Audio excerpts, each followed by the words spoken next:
잘 오셨습니다. 시작. 우리 앞뒤로도 한 번 더 인사할까요? 참 잘 오셨습니다. 시작. 네, 참 잘 오셨습니다. 찬양팀은 제가 한 번 더 말씀드릴게요. 찬양팀은 토요일 날 와가지고 마이크를 꼭 체크해 주세요. 이 마이크가 체킹이 안 되면은 제가 여기에 계속 신경이 쓰입니다. 계속 신경이 쓰여가지고 한 페이지 넘어갈 걸 세 페이지를 넘어가 버리니까, 그래서 꼭 마이크에 꼭 체킹해 주시고, 방송실도 꼭 두 명이 꼭 함께 있어가지고 마이크 체킹을 미리미리 할 수 있도록 해주시고, 오늘같이 간증자는 멀뚱히 이렇게 김말랑 권사님처럼 멀뚱멀뚱 쳐다보는 게 아니라 순서가 되면은 미리 나오셔서 물 흐르듯이 진행할 수 있도록 제가 지금 세 번째 말씀을 드렸습니다. 유념하시고 잊지 말아 주시기를 바랍니다. 이번 주 19일 날 있었던 일이에요. 19일 날. 여러분 그 뉴스를 보아서 아마 아실 겁니다. 취준생이, 술 취한 취준생이 바지를 줍고 있는 한 70대의 할머니를 폭행한 거예요. 여러분 아십니까? 일명 그게 뭡니까? 묻지마 폭행이에요. 아니, 우리 사회가 언제부터 이런 묻지마 폭행이 언론 매체에서 막 이슈화되었는지 잘 모르겠어요. 사건이 이렇습니다. 19일 날 저녁 9시죠. 9시에 술 취한 20대 청년이 그 길가에서 바지를 줍고 있던 70대 할머니예요. 그 70대 할머니를 폭행했다라는 것입니다. 저도 동영상을 봤는데요. 그 20대의 취준생이 70대 할머니를 막 벽에 몰아가지고 자신의 오른손으로 할머니의 뺨을 막 내리치고 자기의 주먹으로 그 77세의 할머니의 가슴을 두 팔로 세게 치는 동영상을 제가 보았습니다. 그런데 나중에 경찰서에 가서 그 청년이 이렇게 진술을 했다 그래요. 뭐라 그랬냐면은 할머니가 자신에게 뭐라고 그런 줄 알았다는 겁니다. 그래, 할머니가 자신에게 뭐라 그런 줄 알고 이 자존감이 없어진 그 취준생이 그 77세 할머니를 폭행을 했다라는 거예요. 제가 그 뉴스를 보고 인터넷 포털에서 그 묻지마 폭행에 대해서 검색을 한번 해봤어요.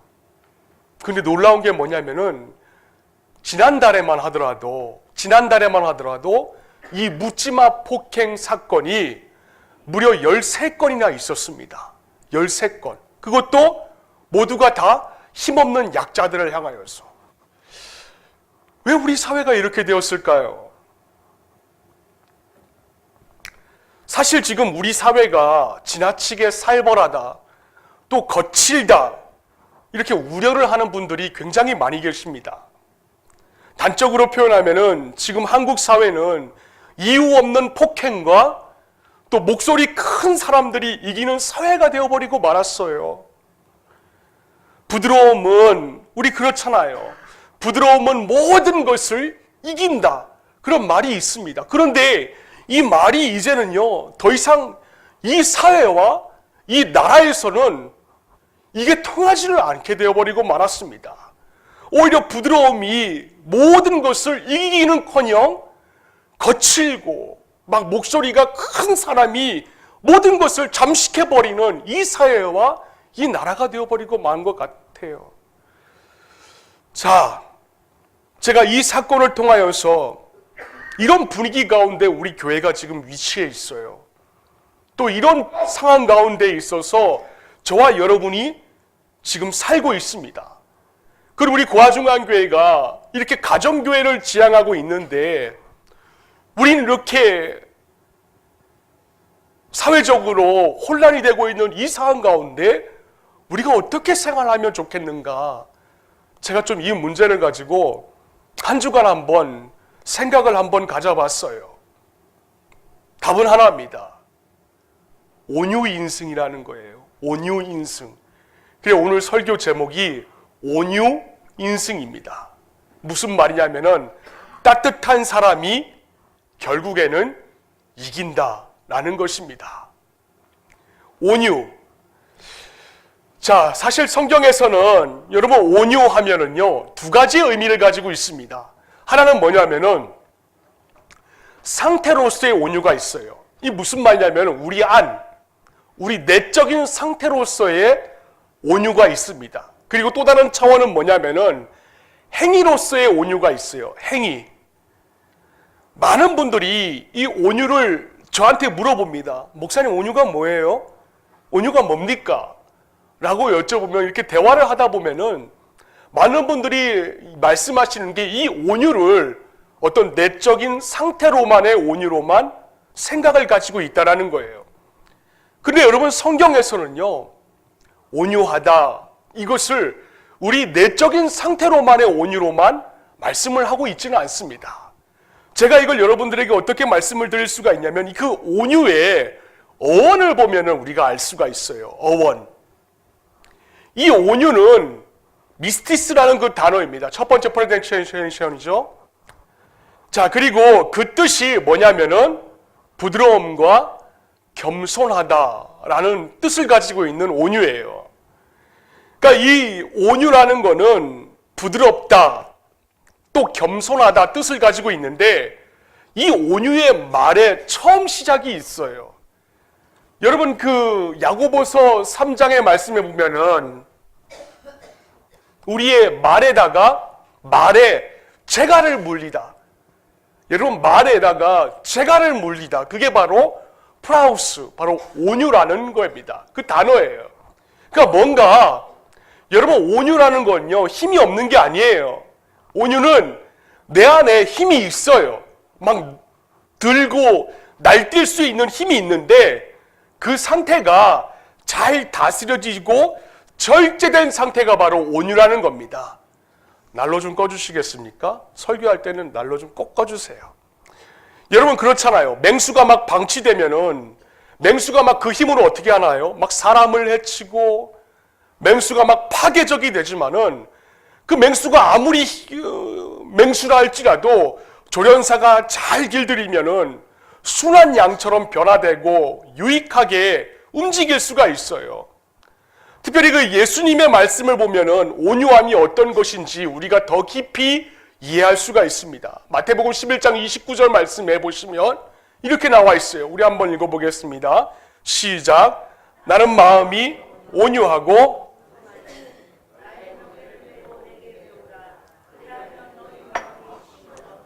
아멘입니다. 나는 마음이 온유하고 젠틀하고. 이 젠틀하다 여러분 아마 다 아실 겁니다. 영어 성경에 보시면 이 젠틀하다라고 기록이 되어 있는데요 험블이라고 그렇게 기록되어 있지 않고 젠틀하다. 어떤 우리에게 있어서 젠틀맨이라고 했을 때 참 이렇게 신사적이다라고 이야기하지 않습니까? 여러분 예수님은요 참 온유하신 분이에요. 하지만 주님은 또 약하지도 않아요. 왜? 여러분 주님은요 하나님의 아들이에요. 하나님의 아들입니다. 하지만 주님은 늘 그 힘을 어떤 컨트롤하고 절제하고 적절히 사용하시는 분이세요. 마태복음 26장 51절부터 53절까지 말씀 우리 다 함께 읽어보겠습니다. 시작. 예수와 함께 있던 자 중에 하나가 손을 펴 칼을 빼어 대제사장의 종을 쳐 그 길을 이에 예수께서 이르시되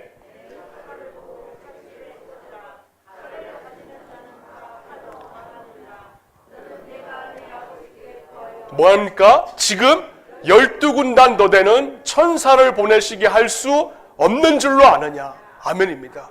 여러분 그가 뭡니까? 주님은 하나님의 아들이라는 거예요. 전지전능하시고 만물을 창조하신 하나님 아버지의 아들로서 12군단 더 되는 천사를 보낼 수 있다라는 겁니다. 하지만 그렇지 않겠다라는 거예요. 왜? 주님은 그 힘을 갖고 있지만 절제한다라는 겁니다. 컨트롤한다는 거예요. 그러니까 힘이 있어요. 있는데 함부로 그 힘을 막 휘두르지 않겠다라는 겁니다. 이게 바로 그러니까 온유라는 겁니다. 프라우스라는 단어예요. 자, 그래서 이런 이야기가 있습니다. 임종을 앞둔 스승이 수제자를 불러요. 그리고 자신의 입을 아 하고 이렇게 보여주면서 묻습니다. 스승이 제자에게 물어요. 얘야, 내 입에 무엇이 보이느냐? 그자 제자가 그걸 보고 답을 합니다. 혀가 보입니다. 이는 보이느냐? 아니요. 스승님의 치아는 다 빠지고 남아있지 않습니다. 그럼 이는 다 빠지고 없는데 혀가 남아있는 이유를 너는 알고 있느냐? 여러분 그 이유를 아십니까? 그자 스승이 답합니다. 혀의 부드러움이 이빨의 단단함을 이기는 법이다. 여러분 그럼 제가 여기서 여러분에게 한 가지 한번 여쭤볼게요. 또 저에게도 하나 물어봅니다. 여러분들의 혀, 우리들의 혀는 여러분 온유합니까? 제가 이것을 묵상하다가 사사기가 생각이 났어요. 여러분 성경에서 사사기만큼 정말 읽기에 민망하고 폭력적인 부분도 아마 없을 겁니다. 그 요즘으로 치면은 19세 미만 관람불가의 폭력 영화의 어떤 한 장면과도 같은 챕터가 바로 사사기라 생각을 가져요. 토막살인과 막 이런 막 불륜을 비롯하여서 온갖 잔인한 그 폭력과 타락이 난무한 시대가 바로 사사시대 아닙니까? 근데 도대체 왜 사사시대 때 그토록 끔찍한 타락이 일어났는지 하나님 여러 말 안 하세요. 딱 한마디 말씀하시는데요. 사사기 17장 6절 말씀 우리 한번 읽어볼까요? 시작. 그때에는 왕이 없었어요. 소견에 옳은 대로 행하였더라. 그리고 이 말씀을 사사기 21장 25절 말씀에도 똑같이 나옵니다. 우리 한번 읽어볼까요? 시작. 왕이 없으므로 아멘입니다. 여러분 저 말씀이 바로 사사시대를 가리킨 하나님의 진단이었어요.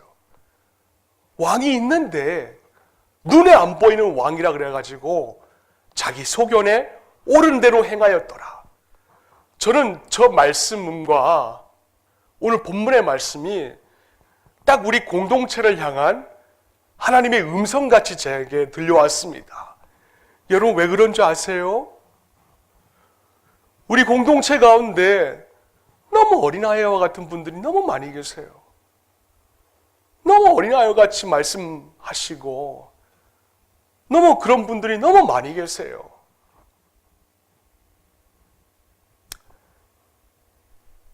그래서 우리에게 필요한 게 이겁니다. 좀 언어의 품격을 갖자라는 거예요. 언어의 품격. 좀 가정이 마음에 안 들고 부모가 마음에 안 들면은 막 형제들 앞에서 아버지, 나 우리 아버지 마음에 안 들어요. 집 나가버릴 거예요. 그래 하는 분들이 있기 때문에 그렇습니다. 좀 이렇게 좀 격에 안 맞는 말씀들을 하시는 분들이 좀 있는 것 같아요. 그래서 제가 한번 찾아봤어요. 뭘 찾아봤는가? 우리 한국에 우리 동양인들이 원래 이런 성향을 갖고 있는가? 그래 좀 과거의 역사서를 좀 한번 제가 찾아봤습니다. 아마 여러분 아실 거예요. 조선 후기의 실학자 가운데에 이덕무라는 실학자가 있었어요. 실학자입니다. 근데 그가 저술한 그 사소절이라는 그 책이 있는데 그 사소절이라는 책에 보시면요. 이렇게 적혀 있어요. 제가 그대로 한번 읽어드릴게요. 경솔하고 천박한 말이 입에서 튀어나오려고 하면은 재빨리 마음을 짓눌려야 한다. 그 말이 입 밖으로 튀어나오지 않도록 해야 하는 것이다. 거친 말을 내뱉고 나면은 다른 사람들에게 모욕을 당하고 해로움이 뒤따르게 될 터인데 어찌 두려워하지 않을 수 있겠는가? 어찌 두려워하지 않을 수 있겠는가? 그러니까 뭐예요? 여러분, 오늘 내가 살아가는 동안에 있어서 우리들의 삶 가운데 지금 힘들고 지금 고난을 겪고 계시는 분이 계실지 모르겠어요. 근데 그런 분은 내가 과거에 잘못 뱉어낸 말들에 대한 결정체가 바로 오늘 힘든 삶의 결과일 수가 있다는 겁니다. 여러분, 말은 부메랑이에요. 경솔한 말과 천박한 말은 우리에게 있어서 소리가 아니에요. 그건 소리가 아니라 소음으로 들린다는 것입니다. 자, 이런 차원에서 오늘 본문이 우리가 가정교회를 지향한다면은 그 첫 번째 모습에 대하여서 지침을 마련해 주고 있다라고 저는 생각을 가지고 있어요. 그게 뭐냐면은 바로 외유내강이라는 겁니다. 외유내강. 여러분, 외유내강 뭔가요? 겉은 부드럽지만은 우리 속은 강하다. 이게 외유내강 아닙니까? 성경에서 말하는 온유가 바로 이런 겁니다. 그리고 그 온유한 사람이 오늘 본문에 등장을 하고 있어요. 누굽니까? 바로 100배의 복을 받는 이삭이라는 자예요. 저는 바라기를 여러분들도 이 프라우스, 내가 힘이 있지만 절제함으로 인하여서 이삭과 같이 100배의 하늘의 복을 받을 수 있는 저와 여러분이 될 수 있기를 주님의 이름으로 축원을 드립니다. 여러분, 오늘 본문의 주인공 이 이삭의 현실적인 상황을 우리가 한번 보자고요. 살벌해요. 제가 오늘 본문을 이렇게 보지만은 한마디로 약육강식입니다. 여러분, 이삭이요 블레셋 그 그랄 지방에 거주하고 있을 때였어요. 그는 하나님의 은혜로 뭘 했냐면 부자가 되었습니다. 그래, 창세기 26장 12절과 14절 말씀 우리 한번 읽어봅시다. 시작. 그 해에 몇 배 얻었다고요? 100배나 얻었고 여호와께서 뭘 주셨습니까? 마침내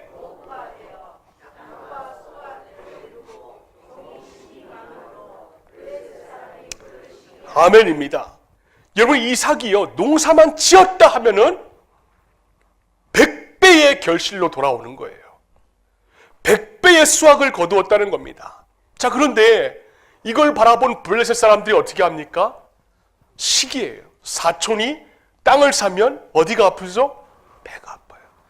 사실 블레셋 사람들은요 정착민이에요. 정착민입니다. 그러니까 당시의 블레셋 사람들은 전문 농사꾼이었어요. 보통 다른 사람들보다도 25배에서 30배의 수확을 거두었다 그럽니다. 근데 이삭은요 유목민이에요. 할 줄 아는 거예요.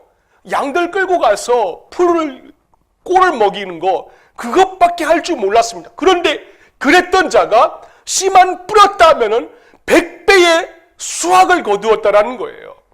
자, 이것을 바라보니까 이 블레셋 사람 당연히 시기가 발동을 하죠. 그래 텃세를 부리게 됩니다. 자, 블레셋의 텃세 뭐였는가? 창세기 26장 15절부터 16절까지 말씀 우리 한번 읽어볼까요? 시작. 그 아버지 아브라함 때에 그 아버지의 종들이 판 모든 우물을 막아버리고 흙으로 아비멜렉이 이삭에게 이르되 네가 우리보다 크게 강성한즉 우리를 떠나라. 무슨 말씀이냐면은 아브라함 때에 구입한 그 땅에 우물을 파두었어요. 근데 이자들이 와서 흙으로 메워버립니다. 그리고 블레셋 왕 아비멜렉이 노골적으로 이제는 우리를 떠나라 그래요. 여러분, 그 당시 우물은요 우리가 생각하고 있는 뭐 시원한 물 한 잔 마시는 거 그 이상의 가치입니다. 왜? 팔레스틴 지역은 이 물이 귀한 지역이기 때문에 이 물이라는 거는, 우물이라는 거는 사람의 생명과도 직결되는 아주 귀한 가치였어요. 재산 목록이었죠. 근데 그곳을 이삭의 아버지 아브라함이 그 우물을 팠는데 엉뚱하게 딴 사람이 그 우물을 떠나라고 얘기를 하고 있는 거예요. 여러분 한번 상상 한번 해보세요. 기가 막히죠. 우리가 이렇게 고아중앙교회 건물에 모여가지고 예배를 드리고 있는데 다른 이들이 와가지고 이거 우리 교회 우리 건물이니까 떠나라. 그럼 여러분 떠나겠어요? 얼마나 억울하겠어요? 이삭도 마찬가지입니다. 지금 얼마나 억울하겠어요? 근데 그는 어떻게 한 줄 아십니까? 두말하지 않고 그것을 떠납니다. 그렇다면은 우물 버리고 떠나니까, 자 그렇다면은 그들의 행패가 끝났는가? 떠나라 그래서 떠났는데 블레셋 사람들의 행패가 끝났는가? 아니요. 그도 그렇지 않습니다. 이삭이 가는 곳곳마다 이자들이 쫓아와서 끝까지 계속 떠나라. 또 우물 파고 또 하면은 또 떠나라. 또 살만하면 또 떠나라. 계속 그렇게 시비를 걸고 있어요.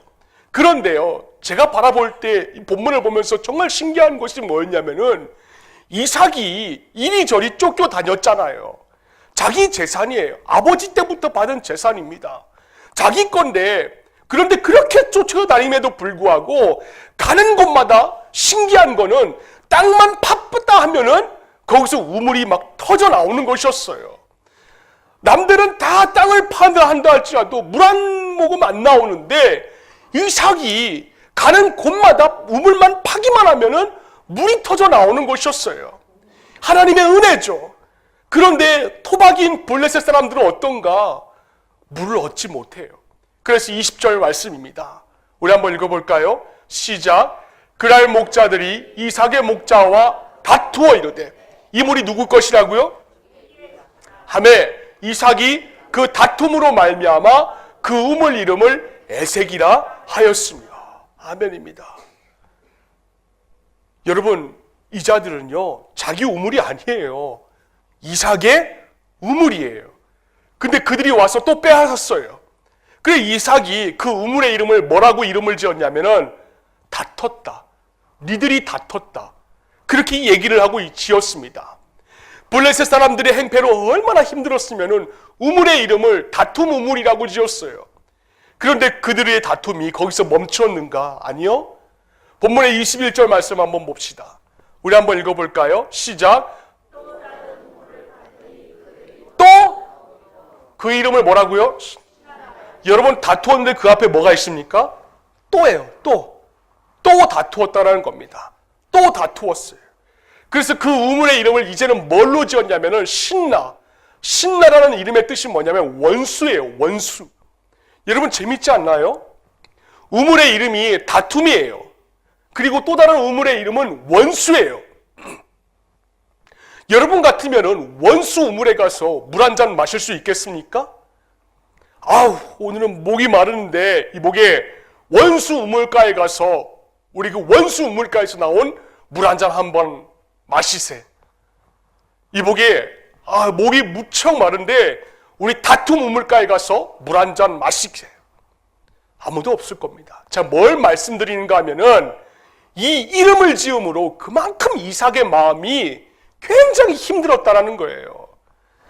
아버지로 받은 우물인데 그 우물을 은혜의 우물이라고 지음에도 유만부득임에도 불구하고 또 어떤 아버지의 그 성품을 따라서 믿음의 유산이라는 우물이라는 이름을 지어도 유만부득인데 아버지로 받은 우물을 원수 우물이라고 지어야 되고 다툼 우물이라고 지으려고 했던 이 이삭의 마음을 우리가 한번 헤아려 보자고요. 굉장히 힘들었을 거예요. 자, 그런데 제가 여기서 발견해야 될 것이 있습니다. 또 우리가 여기서 발견해야 될 게 있어요. 그게 뭐냐면은 여러분 누구나 이런 상황이 되면 어떨까요?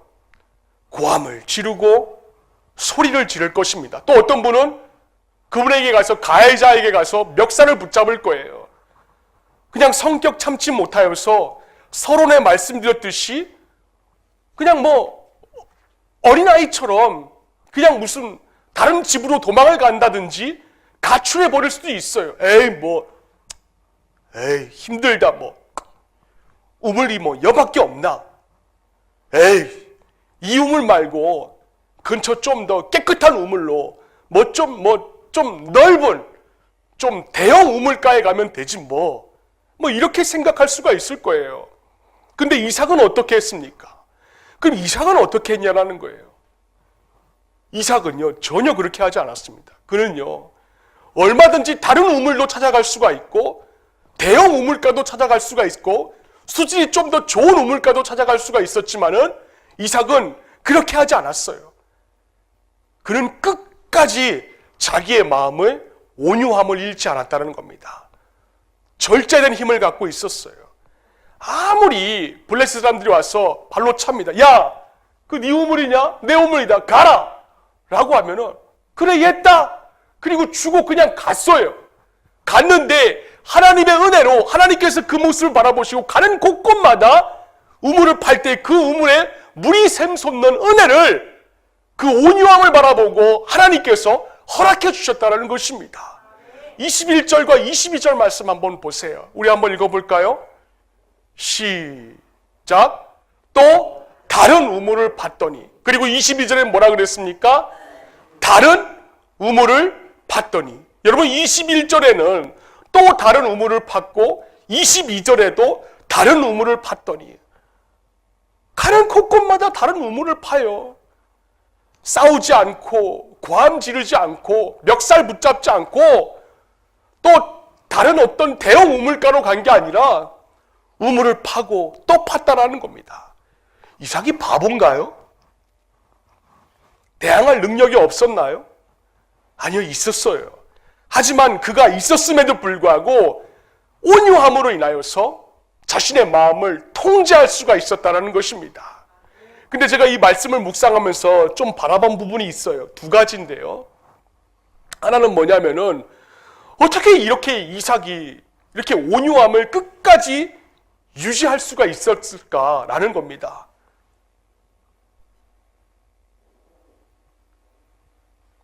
얼마 전의 일이었어요.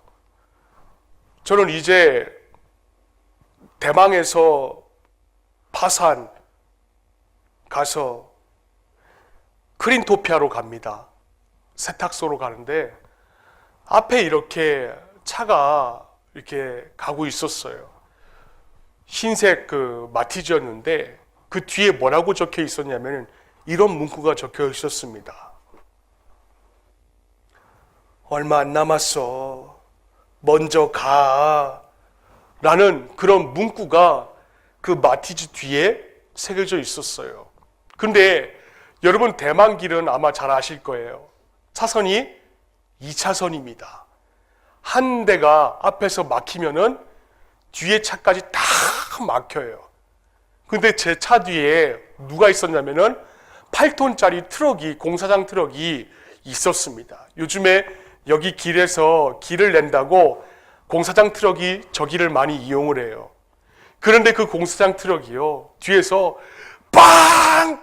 빵! 거리는데 얼마나 놀랐는지 애 떨어지는 줄 알았어요. 사람이 그런 것 같아요. 그 8톤짜리 트럭이 싹 지나가면서 마티즈 종이 한 장 차에 쫙 지나가면서 문을 열더라고요. 제가 뒤에서 보니까 문을 열면서 이렇게 쫙 가는데, 가면서 그 아저씨가 하시는 말씀이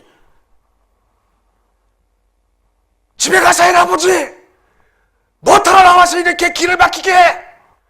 집에 가서 설거지나 해! 그러고 쉬 가는 겁니다. 참 제가 그 모습을 바라보면서 참 안타까운 게 우리 사람이 그런 것 같더라고요. 마음에 어떤 다스릴 수가 없는 그런 부분이 저에게도 있고 우리 모두에게도 다 있더라는 겁니다. 여러분 오늘 본문의 이삭은요, 자기 거예요. 우물이 자기 겁니다. 근데 남이 와서 야, 그거 내놔라 라고 했을 때 이런 방구하지 아니하고 내놨어요. 그리고 자기의 온유함도 잃지 않았습니다.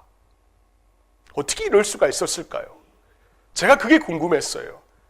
근데 그거는 제가 나중에 기회 되면은 그 부분 가지고 제가 한 번 더 설교를 할 겁니다. 오늘은 그게 뭐냐면은 이 다른 한 가지가 뭐냐면 이삭의 온유함, 양보, 좋다라는 거예요. 근데 그 마음이 어떻겠을까? 아버지의 유산이잖아요. 아버지의 유산으로 받은 우물인데 그거 남이 달라고 했을 때 그 내놓을 때에 그 마음이 썩지 않았을까? 그걸 제가 한번 묵상을 해봤습니다. 여러분 때문에 어떻게 하든지 간에요, 지금 그 이삭의 마음을 풀어야 돼요. 얼마나 속상했을까요? 자, 근데 그가 어떻게 풀었을까? 어떻게 그 온유함을 유지하고 풀었을까? 이거예요. 근데 제가 묵상한 결과 놀라운 것은요, 그가 온유함을 유지했던 이유도 딱 하나였고, 그리고 그가 끝까지 그의 마음을 풀 수 있었던 것도 딱 한 가지의 방법이 있었더라고요. 그게 뭔지 아십니까? 24절과 25절 말씀해 보시면 우리 맨 앞에 뭐라고 나와 있습니까? 그 밤에 여호와께서 그에게 나타나 이르시되. 근데 이삭이 어떻게 한 줄 아십니까? 밑에서 하나, 둘, 세 번째 줄에 여호와의 뭐라고요? 여호와의 이름을 어떻게 했습니까? 불렀어요. 여호와의 이름을 부르면서 거기에 뭘 쳤습니까? 장막을 쳤어요. 여호와의 이름을 부르며. 여러분, 이삭은요, 자신의 일에 대하여서 가만히 있지 않았어요. 그는 여호와의 이름을 부르고 장막을 쳤습니다. 하나님, 쟤들이 저한테 억울함을 줍니다. 내 마음의 이 억울함 하나님 해결하여 주시옵소서. 여호와의 이름을 불러가면서 장막을 쳤다라는 거예요. 하나님, 내가 온유함을 잃지 않게 하기 위하여서, 내 마음을 컨트롤하기 위하여서 여호와의 이름을 부르면서 장막을 쳤다라는 겁니다. 인간적인 시각으로 보면은 끝도 없는 전쟁 같아 보여요. 언제 또 블레셋 사람들이 나타나서 이 우물 내 거다, 내놔라, 네 재산 하나도 없다, 이거 내 거다 라고 말할, 언제 또 그럴지 모릅니다. 그래 지쳐서 그냥 블레셋 사람들 없는 곳으로, 아무것도 없는 곳으로 도망가고 싶을 때도 있을 것입니다. 다른 한편으로 바라본다면은 그는 그 마음을 해결하기 위하여서 여호와의 이름을 불렀다라는 것이에요. 자신을 따라가면서 끝까지 괴롭혔던 블레셋에게 그는 얼마든지 전쟁을 선포할 수도 있었어요. 그런데 그는 끝까지 자신의 생각을 절제했다라는 겁니다. 방법이 뭡니까? 여호와의 이름을 부르고. 그러니까 이삭의 온유함의 시작이 어디인가? 여호와의 이름을 부르고. 그걸 우리가 알 수가 있어요.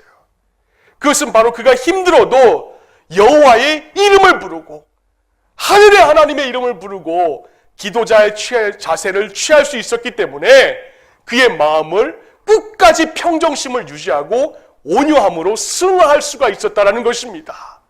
그러니까 기도하는 자는 온유함을 유지할 수 있는 능력이 있다는 거예요. 반대로 볼까요? 기도하지 않는 자는 자신의 온유함을 컨트롤할 수가 없습니다. 제가 섬겼던 목사님 가운데 저한테 이런 말씀을 하신 분이 계세요. 현 목사, 네, 기도하면 하나님 책임이다. 이해가십니까? 기도하면 하나님 책임이다. 기도 안 하면 내 책임이다. 제 아버지가 그 말을 하셨어요. 저는 제 아버지 밑에서 목회를 배웠습니다. 여러분, 제가 한번 말씀드렸을 거예요. 분당 상탑동, 지금 할렐루야 교회에 있는 그 뒤편에 상탑동인데요. 그 상탑동에서 교회를 건축할 때 일이에요. 교회를 건축한다, 또 무슨 뭐 증축을 한다 그러면요, 정말 영적 공격이 얼마나 심하다는 것 전 보아 알고 있습니다. 예전에 제가 한번 말씀을 드린 적이 있지만 분당의 분여회는요, 천당 밑에 분당이라고요? 그 순 거짓말이에요. 분당의 분여회는요, 독수리 오영제입니다. 독수리 오영제예요. 어디서 무슨 일이 일어났다 하면은 어디서 그렇게 나타났는지 새벽에도 나타나고 밤에도 나타나고 단지 내에 뭐 집값 내려가고 뭐 그런 일만 발생하기만 하면은 어디서 그렇게 결성이 돼가지고 나타나는지 진짜 독수리 오영제예요. 자녀들 교육을 위해서 물불 가리지 않는 아줌마들입니다. 그런데 자신들의 집 옆에 교회가 들어온다고 하니까 자연히 그 단지 내에 어떤 소리가 들립니까? 찬송가 소리도 들리겠지요. 기도의 소리도 들리겠지요. 또 시끄러우니까는 집값 떨어진다고 낮밤 가리지 않고 막 이 아줌마들이요, 막 부녀회들이 남편들 대동하여서 막 교회로 막 밀고 들어오는 거예요. 그래서 저 부녀회 별로 안 좋아해요. 우리 교회에도 부녀회 계시는 분 계시죠? 막 멱살도 잡히는 거 막 제가 막 봤어요. 20살 때 막 혈기왕성할 때 전신마비 걸리기 바로 직전에 제가 막 아버지가 막 그 부녀회 그 여인들한테 막 멱살 붙잡히고 와이셔츠 단추 다 뜯어지고 막 이렇게 와이셔츠에 막 피가 흥건해질 정도로 막 맞는 것도 제가 봤습니다. 근데 제가 화를 안 내요. 아버지가. 그거 보고 막 제가 화가 나는 거예요. 아니 왜 화를 내시지 않냐고. 아버지 바보냐고. 아버지가 아버지의 이름으로 개척교회 시작을 하는 건데 왜 화를 안 내시느냐고. 그 여자 아버지가 저한테 이런 말씀을 하시는 거예요. 목사는 멱살을 잡힐지언정 멱살을 잡을 수는 없다. 저에게 그렇게 말씀하시는 거예요. 그 어디 그렇습니까? 제가 혈기왕성한 20살 때인데. 그래서 제가 다시 물었어요. 아버지, 화 안 나세요? 아니 목사도 사람이잖아요. 먹고 살아야 되잖아요. 그 아버지 화 어떻게 푸세요? 제가 여쭤봤어요. 그러니까 아버지가 저한테 하시는 말씀이 오히려 저한테 큰 소리를 내는 거예요. 목사가 왜 화를 내냐고. 기도하면 되지. 기도하면 되지. 왜 화를 내냐고. 기도하면 들어주시잖아.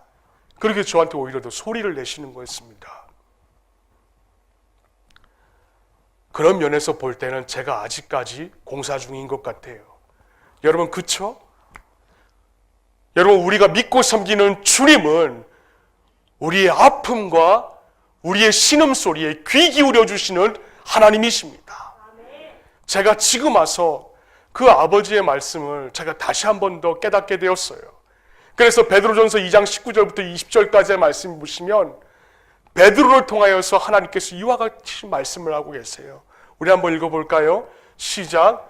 부당하게 고난을 받아도 하나님을 생각하고 슬픔을 참으면 이는 뭐라고요? 아름답다. 죄가 있어 매를 맞고 참으면 무슨 칭찬이 있으리요. 그러나 뭐랍니까? 선을 행함으로 고난을 받고 그 다음에 뭐예요? 참으면 이는 하나님 앞에 뭐라고요? 아름다우니라. 아멘입니다. 여러분 저 말씀 잠깐 보여주세요. 두 번째 줄에 아름다우나, 마지막 줄에 아름다우나. 아름답다, 아름답다. 하나님 앞에 우리가 다 아름답기를 원하는데 그 아름다움을 우리가 역임을 받기 위해서는 어떻게 해야 되는가? 고난을 받아도 참으라는 거예요. 그리고 슬픔을 당해도 참으라는 겁니다. 맨 마지막 절에도 선을 행함으로 고난을 받고 뭐랍니까? 하나님 아름답다라는 겁니다. 여러분 저기서 이 참는다라는 저 단어를 제가 한번 봤어요. 이 참는다라는 단어가 바로 우리가 오늘 본문 가운데 프라우스, 이삭이 가지고 있는 온유함, 바로 그게 바로 참는다라는 원어가 똑같은 단어를 쓰고 있다는 겁니다. 그러니까 뭐예요? 우리가 참을 수 있는 원동력이 뭡니까? 하나님을 생각하는 것. 예수 그리스도께서 나를 위하여 십자가를 지신 것. 그거 생각하면은 우리가 참을 수가 있다는 거예요. 그 참는 자에게는 사람들이 다 우리를 향해서 바보 같은 짓이라고 얘기를 한다 할지라도 하나님은 그 아름답다. 아름답다. 그렇게 여겨주신다는 겁니다. 여러분 이런 참는 자, 온유한 이삭에게 내려진 그 은혜가 뭔 줄 아십니까? 여러분 이삭이 어떻게 되었나 보세요. 그의 삶이요 피폐하지 않았어요. 피폐하지 않았습니다. 오히려 남이 자신을 끝까지 괴롭혀도 그는 끝까지 이 참으면 온유함, 프라우스라는 단어를 놓지 않았어요. 그랬더니 하나님께서 그와 동행하시고 그가 가는 곳곳마다 마른 땅을 헤집어 놔도 그 마른 땅이 우물이 터져가지고 물이 샘솟는 놀라운 하나님의 섭리를 그가 경험할 수가 있었던 것입니다. 더 나아가서 그를 통하여서 하나님의 영광이 드러나게 만들어주세요. 바로 이게 진짜 승리인 것입니다. 오늘 보면 22절 말씀 한번 봅시다. 22절 시작. 이삭이 거기서 옮겨 다른 우물을 팠더니 그들이 다투지 아니하였어요.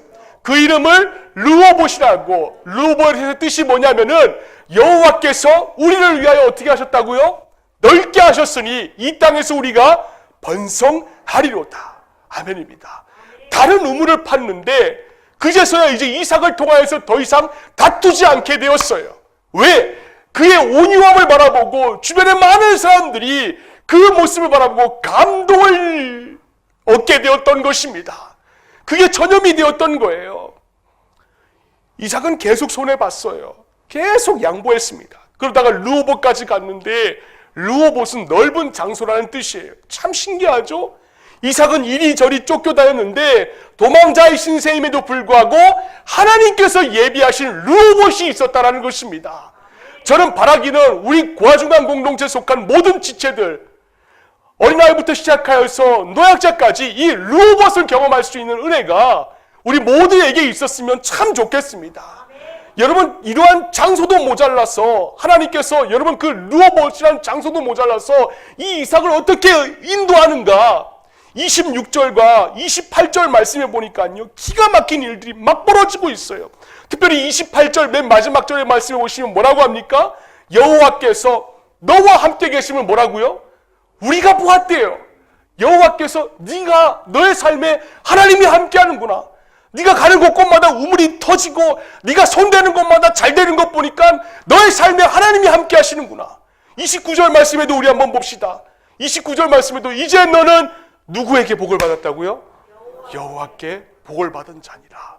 하나님이 인정한 겁니다. 하나님이 인정한 거예요. 여러분, 우리도 이러한 삶을 좀 살았으면 좋겠습니다.